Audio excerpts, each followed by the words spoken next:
Madam ಏನ್ ಹೇಳ್ತೀರಾ madam? Legal ಆಗಿ ಎನ್ಕ್ವೈರಿ ನಡೀತಾ ಇದೆ. ಸೊ ಲೀಗಲ್ ಆಗಿ ಹೆಲೋ ಸ್ಕಾಡ್, ನಿನ್ನೆಯಿಂದ ಸೋಷಿಯಲ್ ಮೀಡಿಯಾದಲ್ಲಿ ಸಿಕ್ಕಾಪಟ್ಟೆ ವೈರಲ್ ಆಗ್ತಿರೋ ಒಂದು ವಿಷಯ ಏನಪ್ಪಾ ಅಂತಂದ್ರೆ ಸೋನು ಶ್ರೀನಿವಾಸ್ ಗೌಡ ಅವ್ರನ್ನ ಅರೆಸ್ಟ್ ಮಾಡಿರ್ತಕ್ಕಂಥದ್ದು.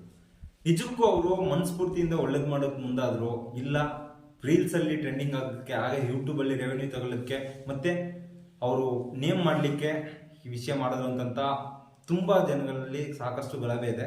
ಆಕ್ಚುಲಿ ಈಗಾಗಲೇ ಅವ್ರನ್ನ ಅರೆಸ್ಟ್ ಮಾಡವ್ರೆ. ಏನ್ ರೀಸನ್ಗೋಸ್ಕರ ಅರೆಸ್ಟ್ ಮಾಡವ್ರೆ ಅಂತಂದ್ರೆ, ಉತ್ತರ ಕರ್ನಾಟಕದಿಂದ ಒಂದು 8 ವರ್ಷ ಹುಡುಗಿನ ಏನೋ ತಗೊಬಂದು ದತ್ತಿಗೆ ಬೆಳೆಸ್ತಕ್ಕಂಥ ಒಂದು ಪ್ರಯತ್ನ ಮಾಡವ್ರೆ. ಅದರಲ್ಲೂ ಅವರ ಸಾಮಾಜಿಕ ಜಾಲತಾಣಗಳಲ್ಲಿ ಆ ವಿಡಿಯೋನ ಪೋಸ್ಟ್ ಮಾಡಿರ್ತಕ್ಕಂಥದ್ದು ತುಂಬಾ ಸೆನ್ಸೇಷನಲ್ ಆಗಿ ಈಗ ಫೈನಲಿ ಅವರು ಜೈಲಿಗೆ ಹೋಗೋ ಅಷ್ಟರ ಮಟ್ಟಿಗೆ ತಂದ್ಬಿಟ್ಟಿದೆ. ಬಟ್ ಇದರಲ್ಲಿ ಮೂರೇ ವಿಷಯ ಏನಪ್ಪಾ ಅಂತಂದ್ರೆ, ನಮ್ಮ ಯೂಟ್ಯೂಬರ್ಸ್ ಕೆಲವೊಂದು ಜನ ಸಿಕ್ಕಾಪಟ್ಟೆ ರೋಸ್ಟ್ ಮಾಡ್ತಾ ಇದಾರೆ. ಹಾಗೆ ಸೋಷಿಯಲ್ ಮೀಡಿಯಾದಲ್ಲಿ ನಾವು ತಗೊಂಡು ನೋಡಿದಾಗ ಸೋನು ಗೌಡ ಅವ್ರ ಬಗ್ಗೆ ತುಂಬಾನೇ ನೆಗೆಟಿವ್ ಆಗಿ ದುಡ್ಡುಗೋಸ್ಕರ ಮಾಡ್ತಾ ಇದಾರೆ, ಆ ಹುಡುಗಿನ ಇಟ್ಕೊಂಡು ಟ್ರೆಂಡ್ ಆಗ್ತಾ ಇದಾರೆ, ಹಂಗೆ ಹಿಂಗೆ ಅಂತಂತ ಏನೇನೋ ಮಾತಾಡ್ತಾ ಇದಾರೆ. Once upon A time tick talk ಅಲ್ಲಿ ಟ್ರೆಂಡಿಂಗ್ ಆಗಿ, ಬಿಗ್ ಬಾಸ್ ಅಲ್ಲಿ ಬ್ರ್ಯಾಂಡ್ ಆಗಿ, ಹಾಗೆ ಮಾಲ್ದೀವ್ಸ್ ಅಲ್ಲಿ ಮಾಸ್ಟರ್ ಪೀಸ್ ಆಗಿ ಕಾಣಿಸ್ಕೊಂಡಿದ್ದವ್ರೆ ಈ ಸೋನು ಗೌಡ.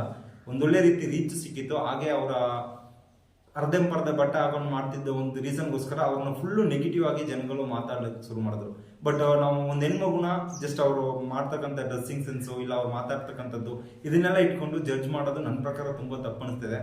ಬಟ್ ಇದ್ರೂ ಇವತ್ತಿನ ದಿನದಲ್ಲಿ ಅವ್ರನ್ನ ಅರೆಸ್ಟ್ ಮಾಡ್ಲಿಕ್ಕೆ ಮುಂದಾಗಿರ್ತಕ್ಕಂಥ 3 ವಿಷಯ ಏನಪ್ಪಾ ಅಂತಂದ್ರೆ, ಫಸ್ಟ್ ಆಫ್ ಆಲ್ ಹುಡುಗಿನ ಬಂದು ಸೋಷಿಯಲ್ ಮೀಡಿಯಾದಲ್ಲಿ ವಿಡಿಯೋ ಮಾಡಿ ವೈರಲ್ ಮಾಡ್ತಿದ್ದು. ಇನ್ನೊಂದು, ನಾವು ಯಾರದೇ ಒಂದು ಹುಡುಗಿರನ್ನ ದತ್ತು ತಗೋಬೇಕು ಅಂತಂದ್ರು, ಮಕ್ಕಳನ್ನ ದತ್ತು ತಗೋಬೇಕು ಅಂತಂದ್ರೆ ಕಂಪಲ್ಸರಿ ಅದಕ್ಕೆ ಅಂತ ರೂಲ್ಸ್ ಇರುತ್ತೆ. ಈಗ ಮಕ್ಕಳ ಕಲ್ಯಾಣ ಇಲಾಖೆ ಅಂತಂತ ಕೆಲವೊಂದು ರೂಲ್ಸ್ ನಾನು ಸಹ ಓದಿ ತಿಳ್ಕೊಂಡಿದ್ದೀನಿ. ಏನಪ್ಪಾ ಅಂತಂದ್ರೆ, ಈಗ ಸೋನು ಗೌಡ ಅವ್ರಿಗೆ ಕರೆಕ್ಟ್ ಆಗಿ 23 ವಯಸ್ಸು ಮಾತ್ರ ಆಗಿರ್ತಕ್ಕಂಥದ್ದು, ಅಂದ್ರೆ ಸಿಂಗಲ್ ಪೇರೆಂಟ್ ಅಲ್ಲಿ ಅವರು ಸೇರ್ಕೊಳ್ತಾರೆ. ಅವಾಗ 23 ವರ್ಷಕ್ಕೆ ಅವರು ಮ್ಯಾಕ್ಸಿಮಮ್ ಲೀಗಲ್ ಆಗಿ ಮಾಡಿದ್ರೆ ಒಂದು 2 ವರ್ಷದ ಮಗನ್ ಮಾತ್ರ ದತ್ತು ತಗೊಂಡು ಬೆಳೆಸ್ಬೋದಿತ್ತು. ಅದರಲ್ಲೂ ಬೆಳೆಸ್ಬೇಕು ಅಂತಂದ್ರೆ ಜಸ್ಟ್ ಯೂಟ್ಯೂಬ್ ಇಂದ ಬರ್ತಕ್ಕಂಥ ರೆವಿನ್ಯೂನ ಇಟ್ಕೊಂಡು ಅವರು ನಾವು ದತ್ತು ತಗೋತೀವಿ ಅಂತಂತ ಹೋದ್ರೆ ಅದು ಲೀಗಲ್ ಅಲ್ಲ. ಏನಪ್ಪಾ ಅಂತಂದ್ರೆ, ಇವ್ರಿಗೆ ಏನಾದ್ರು ರೆವೆನ್ಯೂ ಅಂತಂದ್ರೆ ಏನಾದ್ರು ವರ್ಕ್ಗಳು ಇರ್ಬೇಕು, ಇಲ್ಲಾಂತಂದ್ರೆ ಫ್ಯಾಮಿಲಿ ಬ್ಯಾಕ್ ಗ್ರೌಂಡ್ ಇರ್ಬೇಕು. ಆ ಹುಡುಗಿ ಎಲ್ಲಿ ತನಕ ಓದ್ತದೋ, ಆ ಹುಡುಗಿ 50 ಅಲ್ಲ 60 ವರ್ಷ ಆದ್ರೂ ಅವ್ರನ್ನ ಬೆಳೆಸೋಂಥ ಶಕ್ತಿ, ಕೆಪಾಸಿಟಿ ಅನ್ನೋದು ಇವರಲ್ಲಿ ಇರ್ಬೇಕು ಅನ್ನೋದನ್ನ ಸ್ಟ್ರಿಕ್ಟ್ಲಿ ಬಂದು ಕಲ್ಯಾಣ ಇಲಾಖೆಯಿಂದ ಹೇಳೋರೆ, ಅಂದ್ರೆ ಮಕ್ಕಳ ಕಲ್ಯಾಣ ಇಲಾಖೆಯಿಂದ. ಅದಾದ್ಮೇಲೆ ಇನ್ನೊಂದೇನಪ್ಪ ಅಂತಂದ್ರೆ, ಈ ಹುಡುಗಿನ ಅವ್ರು ಕರ್ಕೊಂಡು ಬಂದು ವಿಡಿಯೋಸ್ ಮಾಡ್ಕೊಂಡು ಅವರ ಸಾಮಾಜಿಕ ಜಾಲತಾಣಗಳಲ್ಲಿ ಹ್ಯಾಡ್ ಮಾಡ್ಕೊಂಡು ಅದ್ರ ಮುಖಾಂತರ ಎಚ್ಚೆತ್ತಿನ ರೀತಿಯಲ್ಲಿ ದುಡ್ಡು ಮಾಡ್ತಾ ಇದಾರೆ ಅನ್ನೋದು ಇನ್ನೊಂದು ಕಡೆ ಒಂದು ದೊಡ್ಡ ತಪ್ಪನ್ನ ತೋರಿಸ್ತಾ ಇದೆ.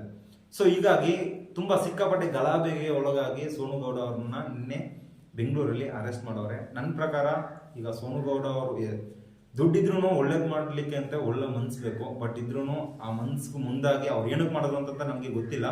ಇದ್ರೂ ಅವ್ರು ಮಾಡಿರ್ತಕ್ಕಂಥ ಒಂದು ಕೆಲಸ ಒಳ್ಳೆ ಕೆಲಸ. ಬಟ್ ಲೀಗಲ್ ಆಗಿ ಮಾಡಿದ್ರೆ ಆ ಹುಡುಗಿಗೆ ಒಂದು ಲೈಫ್ ಅನ್ನ ಕಲ್ಪಿಸ್ಕೊಡೋ ತರ ಆಗ್ತಿತ್ತು. ಎನಿವೇಸ್ ಕೂಡ ಇವತ್ತಿನ ವಿಡಿಯೋದಲ್ಲಿ ಇದ್ರ ಬಗ್ಗೆ ನಾನು ನಿಮ್ಗೆ ಮಾತಾಡ್ಬೇಕು ಅಂತ ಬಂದಿದ್ದು. ನಿಮ್ಮ ಅನಿಸಿಕೆ ಏನು ಅನ್ನೋದನ್ನ ಕಮೆಂಟ್ ಸೆಕ್ಷನ್ ಅಲ್ಲಿ ಮೆನ್ಷನ್ ಮಾಡಿರಿ. ಹಾಗೆ ಈ ವಿಡಿಯೋ ಇಷ್ಟ ಆಯ್ತು ಅಂತಂದ್ರೆ ಲೈಕ್ ಮಾಡಿ, ನಿಮ್ಮ ಫ್ರೆಂಡ್ಸ್ ಫ್ಯಾಮಿಲಿ ಅಂತ ಎಲ್ರಿಗೂ ಶೇರ್ ಮಾಡಿ ಸಪೋರ್ಟ್ ಮಾಡ್ತಾ ಇರಿ. Thank you.